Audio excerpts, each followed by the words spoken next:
ഇന്നത്തെ കാലത്ത് സമയം കളയാൻ ഒരു മാർഗവുമില്ലെങ്കിൽ സോഷ്യൽ മീഡിയയിലൂടെ സഞ്ചരിക്കുക എല്ലാവരുടെയും ജോലിയാണ്. കുട്ടികളുടെ മാത്രമല്ല, മുതിർന്നവരുടെയും. സമയം പോകുന്നത് അറിയുകയില്ല.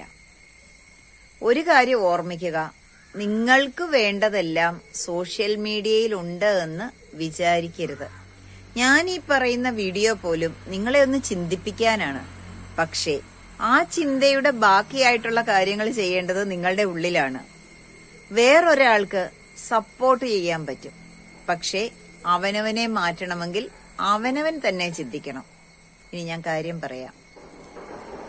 നമ്മൾ സോഷ്യൽ മീഡിയയിലൊക്കെ ഇങ്ങനെ നമ്മളുടെ പ്രശ്നങ്ങൾക്ക് പരിഹാരം തേടുന്നതോടൊപ്പം ഒരേ ഒരു കാര്യം നമുക്ക് കിട്ടുന്നു എന്ന് വിചാരിക്കട്ടെ. ഇപ്പൊ ഈ വീഡിയോയിൽ നിന്ന് നിങ്ങൾക്ക് കിട്ടിയ ഒരാശയം, ആ ആശയം നിങ്ങളൊരു നോട്ട്ബുക്കിലോട്ട് എഴുതൂ. അതനുസരിച്ചൊന്ന് പ്രവർത്തിച്ചു നോക്കൂ.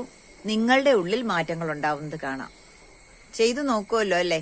ചെയ്തിട്ട് കമന്റ് ബോക്സിൽ കൃത്യമായി മറുപടി ഇടണം. എങ്കിലേ എനിക്ക് അതിന് പരിഹാരം എന്തെങ്കിലും വേണമെങ്കിൽ പറയാനാവൂ.